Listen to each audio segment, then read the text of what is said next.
Bien, maestro Holguín, quisimos invitar en esta ceremonia a sus amigos, a sus exalumnos, para que hablaran un poco de usted y con usted, y a sus compañeros de la carrera, sus compañeros de trabajo. Algunos de ellos no pudieron asistir por compromisos contraídos con anterioridad, pero el auditorio, aunque somos pocos, con mucho calor humano y mucho cariño. Vamos a darle la palabra al maestro Gustavo de la Vega.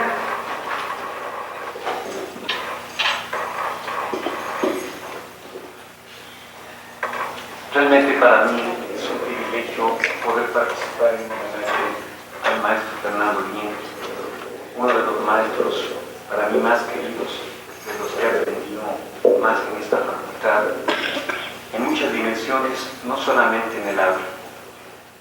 Pero yo diría que es un desperdicio que yo me ponga a hablar teniéndolo al presente. Yo les pido a ustedes que me permitan que charle con él, porque hay muchas cosas que en su vida nos ha enseñado y que en algunos casos han quedado como una incógnita. Entonces me voy a tomar esa libertad de platicar con usted, maestro, como lo podría hacer en un cubículo, pero frente a todos ustedes. La primera pregunta es, ¿por qué tomó la estadística, siendo que cuando llegábamos a esta facultad todos llegábamos huyendo de las matemáticas, todos llegábamos huyendo de los abstractos y buscábamos en las ciencias sociales el espacio a través del cual pudiéramos plasmar compromisos, a través de los cuales pudiéramos hacer efectivas preocupaciones de orden ideológico? Cuando nos encontramos en las clases de estadística a un sociólogo, para muchos era inesperado esto, porque pensábamos que eso lo manejaban los actuarios solamente, lo manejaban otros especialistas. Entonces a mí me surgía la pregunta y me surge, ¿por qué son ustedes que me refieren con la estadística? Bueno, la estadística fue un accidente en mi vida.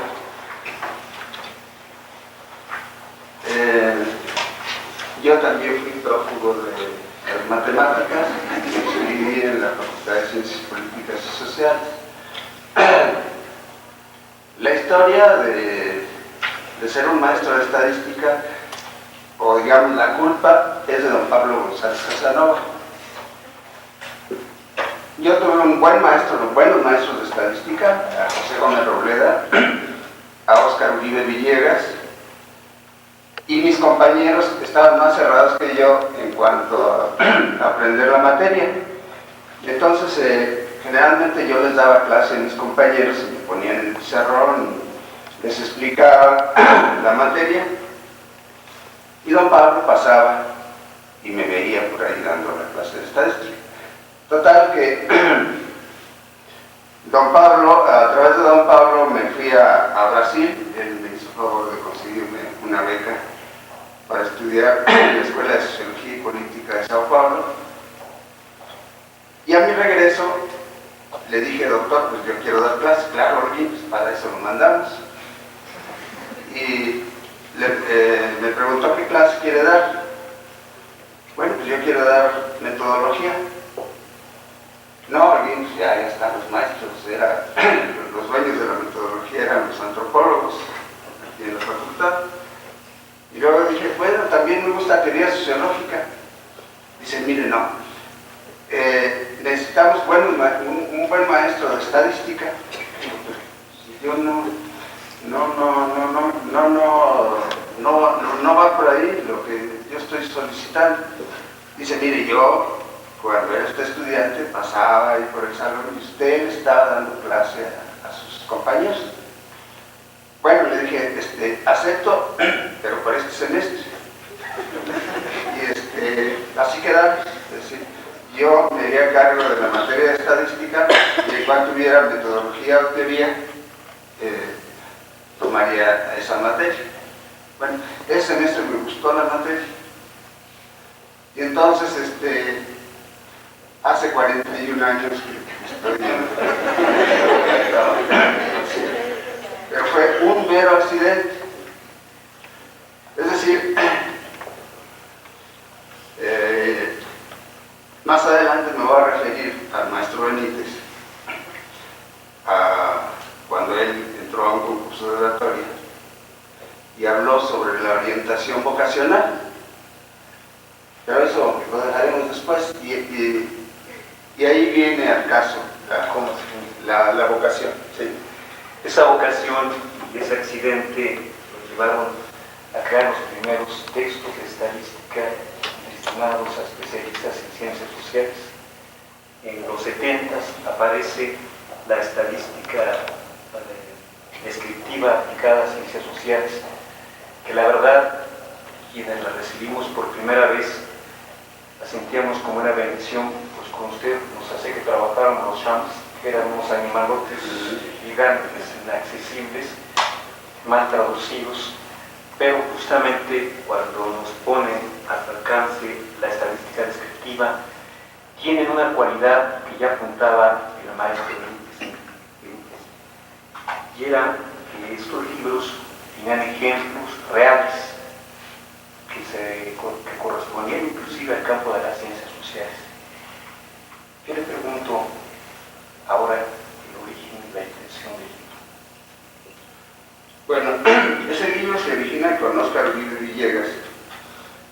Precisamente mi eterna discusión con el maestro Uribe, le digo, oiga, ¿por qué no nos pone un ejemplo real? ¿Por qué él inventaba siempre datos y datos, lugares y situaciones, y como que quedaba bailando en el aire? Y yo se lo decía al profesor Uribe. El profesor Uribe escribió por lo menos unos 7 libros de estadística y de un magnífico nivel, ¿sí?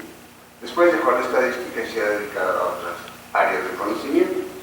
Pero fue mi discusión constante con el maestro Uribe. Y lo que no me gustaba del maestro Uribe, lo demás me gustaba muchísimo, porque era muy magnífico profesor, pero él inventaba siempre. Y yo, bueno, ¿por qué no ponerlo en la realidad? Bueno, pues ese libro nació el libro de estadísticas que yo escribí, se hizo precisamente con esa intención. Hay que trabajar con datos reales. Ahorita esos datos ya no son tan reales, porque son reales, pero del pasado, ¿no? En el prólogo de la estadística descriptiva, usted hace reflexiones sobre cómo enseñar la estadística, sobre cómo enseñar las matemáticas, y yo viendo libros de la época, de otros autores, de otros profesores de la facultad, en realidad descubro que es usted el primer profesor que tiene preocupaciones sobre la didáctica de enseñanza de las ciencias sociales. Yo leo para ustedes la introducción que hace el maestro. Dice, las normas más elementales de la pedagogía, y ahora entendemos por qué cuando nos lo dice el maestro Benítez, el maestro Holguín pasó primero por una normal, conocía la pedagogía. Repito, las normas más elementales de la pedagogía aconsejan que la enseñanza de cualquier disciplina debe partir del nivel real de conocimientos y habilidades de los alumnos y no de falsos supuestos. La experiencia como profesor de estadística me ha mostrado que los mayores problemas que enfrentan los estudiantes de las ciencias sociales en el aprendizaje de la materia radican básicamente en que A. Los alumnos no se consideran aptos para entender las matemáticas. La estadística, dice, constituye una sorpresa inesperada, especialmente para quienes prefieren estudiar las ciencias sociales en razón de su escaso dominio de las matemáticas. B. El nivel de abstracción de la estadística aumenta cuando se enseña exclusivamente a partir del razonamiento, por lo que no se motiva suficientemente la necesidad de su aprendizaje. Son una serie de reflexiones que para la época de los 70, en los libros producidos en esta facultad, no se consideraban. Los profesores que escribían eran expertos en la materia, pero su discurso era solamente sobre la temática. No había una reflexión. Yo le pregunto, justamente fue su formación normalista lo que le permitió crear un texto de esta naturaleza? Bueno, creo que sí. Es decir, yo estudié 5 años en una normal rural, los 3 años de secundaria y 2 de normal. Justamente fue su formación normalista lo que le permitió crear un texto de esta naturaleza. Bueno, creo que sí. Es decir, yo estudié 5 años en una normal rural, los 3 años de secundaria y 2 de normal, y me vine a la Ciudad de México a terminar la normal en la Nacional Maestros. Y digamos, de una generación de 600 que egresamos de la Nacional de Maestros, a mí por suerte me tocó un buen lugar, porque tenía un buen lugar un buen puntaje de calificaciones. Recuerdo que a los 600 tenía el número 5, ¿no? Era un gran orgullo para mí.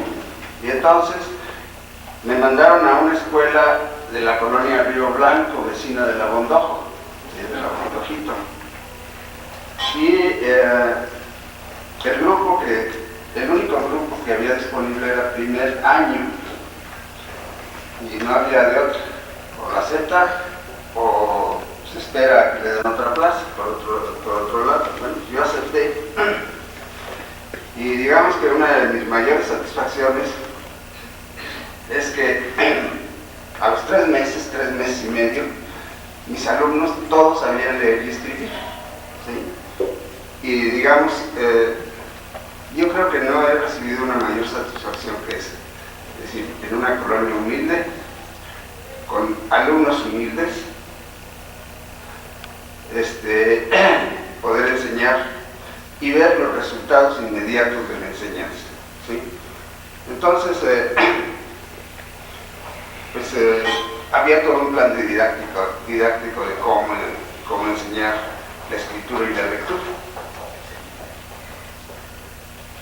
Y esa satisfacción que siente usted con sus estudiantes de primaria, en el caso de los estudiantes de la facultad, ¿existe o somos burros en el caso de la facultad?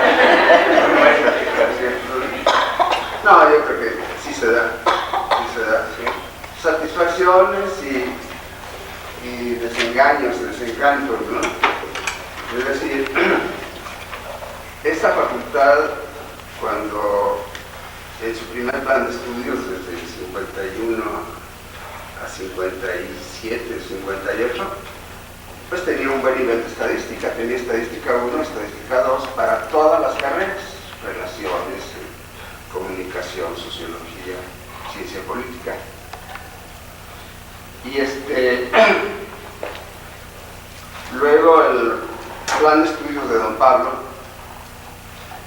en que don Pablo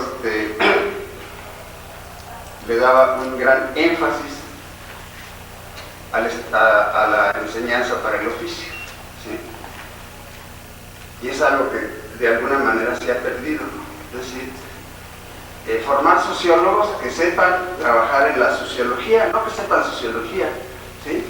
Sino que sepan manejarse en la sociología, administradores que sepan administrar, periodistas que sepan escribir, ¿sí? Que participen en redacciones, etcétera, ¿no? Diplomáticos no de whisky y sándwich, sino con conocimiento de situaciones, etcétera. Él siempre le dio un gran espacio a la enseñanza para el oficio, ¿sí? Y ahí está reflejado en el plan de estudios, ¿sí? Así es. Por lo que hemos oído, don Pablo González Casanova es un profesor influyente en la vida de usted como sociólogo. Así es, fue definitivo, ¿no? Ahora, posiblemente ya no coincida con muchas de sus posiciones, ¿sí? Pero en aquel entonces él me ayudó a formarme, me consiguió una beca en el extranjero, me consiguió clases aquí, y digamos que trabajé con él durante 6 años en los mejores tiempos de la facultad, bueno, en buenos tiempos de la facultad. Pero entonces éramos 3 funcionarios. Era Pablo González Casanova, el director, Enrique García, el maestro García Ruiz, el secretario general, y Fernando Holguín, el secretario auxiliar, el de la talacha. ¿Sí? Y no había más. Bueno, estaba Sámano, que el señor Sámano, que era el intendente. Éramos todos, no había más. Entonces yo era el secretario auxiliar de la facultad, era el secretario del Centro de Estudios Latinoamericanos, era el secretario de la revista y era el coordinador de los cursos de invierno. Se dice fácil coordinar cursos de invierno, pero los cursos de invierno eran como de 2 meses y medio, como de 60 conferencistas, quizá 40 o 50 conferencistas, pero cada uno de ellos daba un cursillo de 4, ¿sí?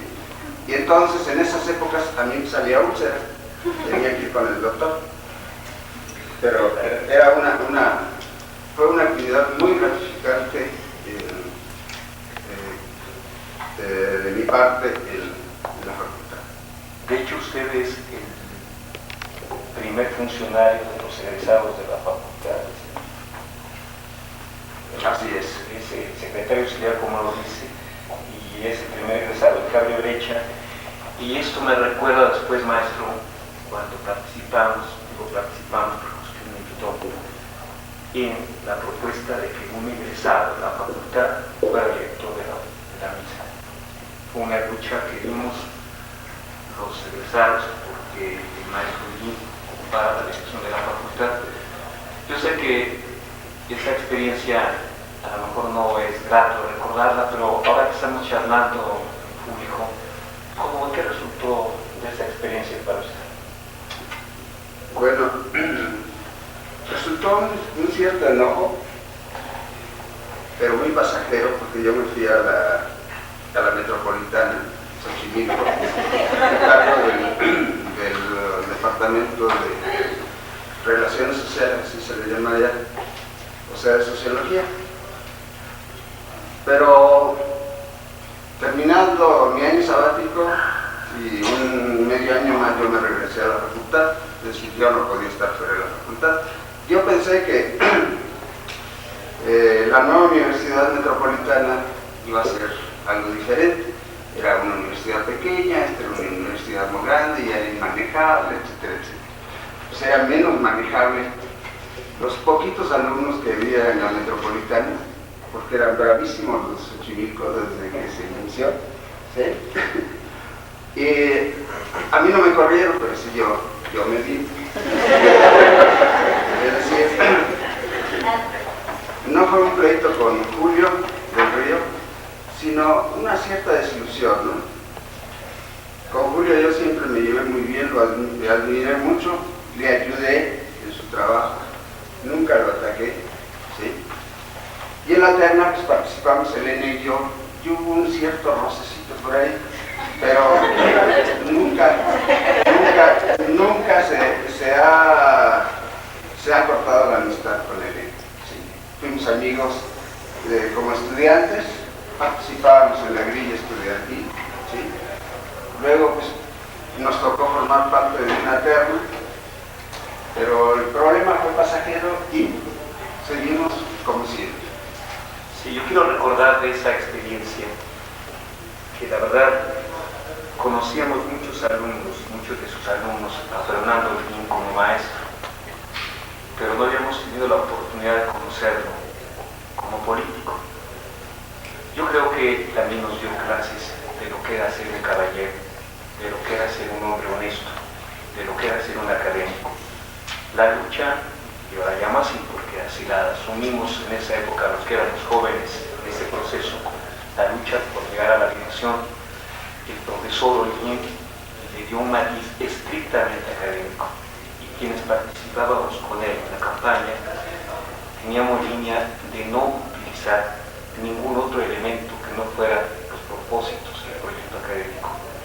Yo debo decir también, quizá también a recordarlo ahora porque ahora que se ponen de moda estos asuntos, que fue el primer candidato a la dirección de la facultad que presentó un proyecto ante la comunidad. No se estila, era de dedazo siempre la cosa, pero el profesor Holguín nos llamó y dijo, vamos a hacer un proyecto, vamos a imaginar la facultad. Recuerda eso.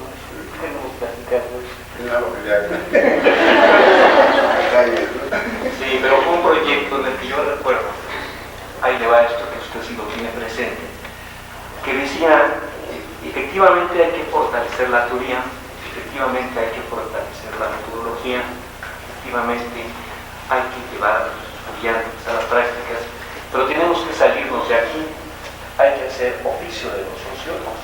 Y lo digo concretamente en el caso de los sociólogos, aunque como él bien decía, tiene una visión de todas las especialidades. Esto que era un planteamiento, después lo hizo realidad cuando se fue a trabajar al sector público. Para muchos de los profesores de esta facultad esto no era explicado.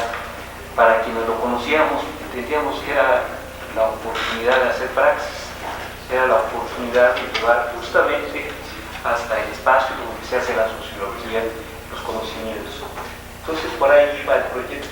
Yo me acuerdo que era enfatizar la práctica. Y yo quiero reconocer aquí otra cosa de Fernando, quien decía hace rato como caballero.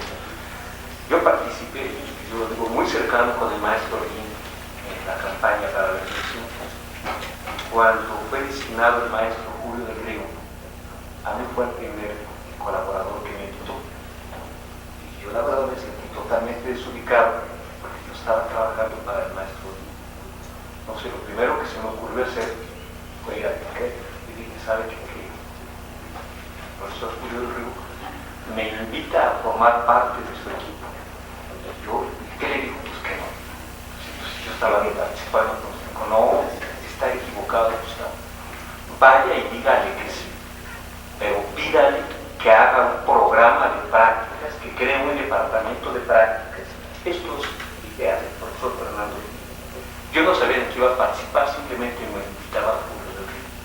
Y el maestro le dijo, pídale que haga un departamento de prácticas escolares y de servicios profesionales. Usted tiene que proyectar a la facultad. Bueno, hice un pequeño proyecto que discutí con el maestro en el primer término y luego con el profesor Ricardo Pozas, que tiene la gran experiencia en las prácticas escolares.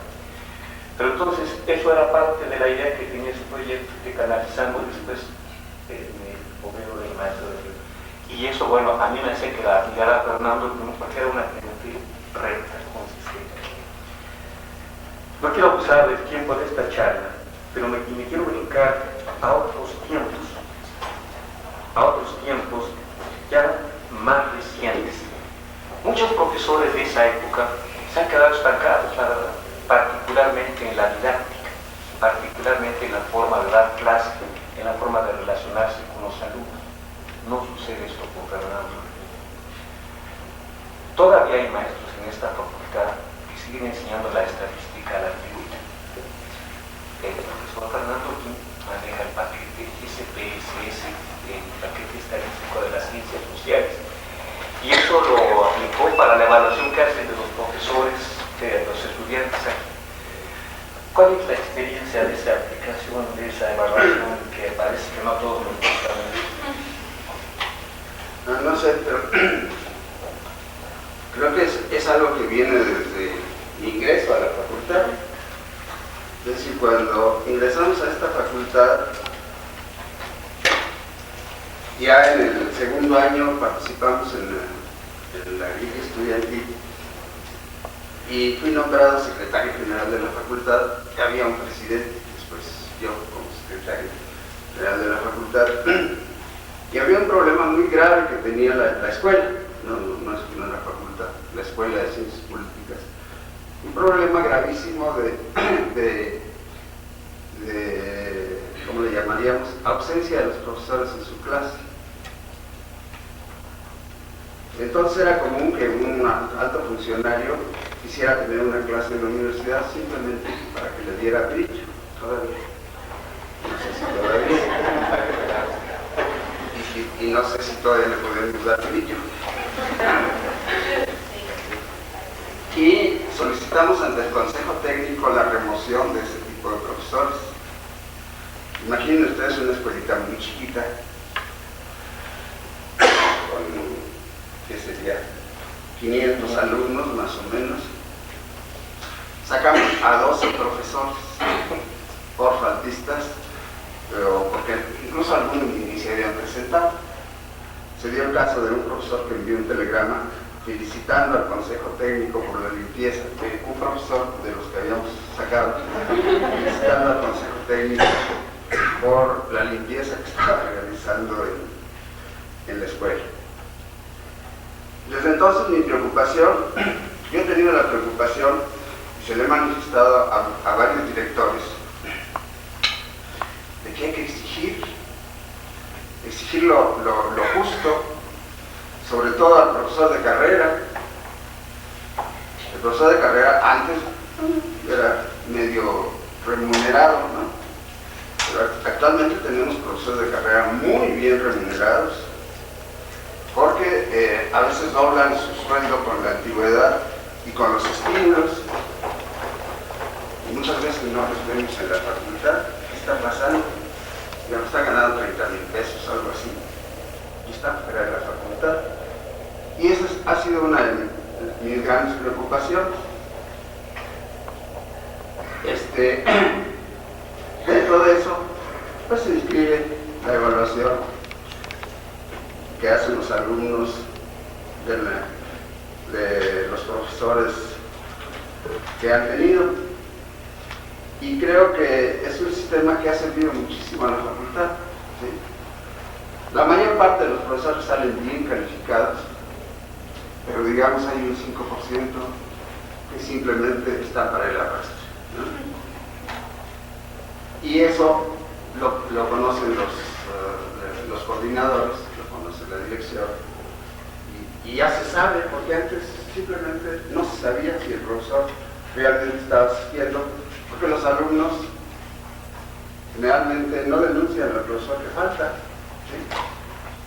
Les parece muy cómodo pues no tomar la clase, ya saben que al final el profesor de alguna manera les va a aprobar, ¿sí? Simplemente por comodidad. Sí. El maestro Fernando Guillén es un profesor encansado. Hace un año y medio, no, más, 8 meses, 9 meses, nos convocó en la coordinación de sociología a participar en la creación de un seminario sobre investigación empírica. Este seminario recorre reuniones semanales en la que participamos muchos profesores, lo mismo los propios seminaristas que los invitados. Y yo creo que logró un espacio de comunicación entre profesores, que descubríamos cosas que hacíamos en la vida cotidiana de esa facultad que realmente desconocíamos. ¿Hay alguna satisfacción de este trabajo con colegas? Bueno, en lo personal yo me siento muy satisfecho con esos par de seminarios que organizamos, los dos de 40 horas, y precisamente estar en la organización de nuevos seminarios. Los maestros de la carrera respondan y asistan al seminario. Es un seminario en el cual los propios participantes participan con ponencias de su experiencia, de las investigaciones que realizan, sobre todo. Bien. ¿Alguna queja de la facultad? La queja que puede tener un profesor de estadística es la del antepenúltimo plan de estudios, en el cual se eliminó la materia propiamente, es decir, nos ganó el izquierdismo delirante, ¿sí? Y habiendo, por ejemplo, estadística descriptiva, inferencial, muestreo, y otra materia más que se llamaba, me acuerdo que tenía el nombre también de plan de análisis, ¿sí? Análisis multivariable del plan de análisis. Análisis multivariable del plan de análisis, ¿sí? Que da una sola materia estadística descriptiva como obligatoria de sociología y las demás como optativas, ¿sí? En relaciones desaparecieron la materia, en ciencias de la comunicación también la desaparecieron, y en administración pública quedó un curso de estadística descriptiva. digamos, con el nuevo plan de estudios, volvemos a proponer un poco lo que ya existía anteriormente. Ahora existen 4 cursos de estadística para los sociólogos: la descriptiva, la inferencial, la de correlación y el multivariado, que de llevarse bien, pues alumnos saldrían en el mejor de los niveles de aprendizaje de estadística. A esa etapa que se refiere el maestro Fernando Guillén, se satanizó a la estadística porque se ubicó absurdamente en la sociología norteamericana. Se dijo que se hacía estadística en la sociología norteamericana.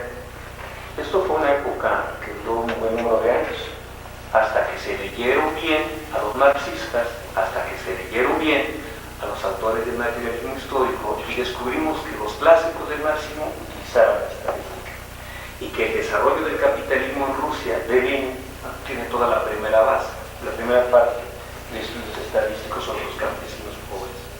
Entonces se reivindicó la estadística. Yo recuerdo que en alguna entrevista que se le hacía al maestro, él explicaba que la técnica podía ubicar de acuerdo al sentido que llevaba el método, de acuerdo al sentido que llevaba la alimentación, pero no se podía satanizar a la técnica por sí misma. A eso se refería el maestro. Bien, yo quiero terminar agradeciéndole que me permitiera esta charla en público. Yo creo que esto muchas veces cuando éramos vecinos de cubículo lo hacíamos por las mañanas, pero ahora lo quise hacer compartiéndolo con todos ustedes. Muchas gracias.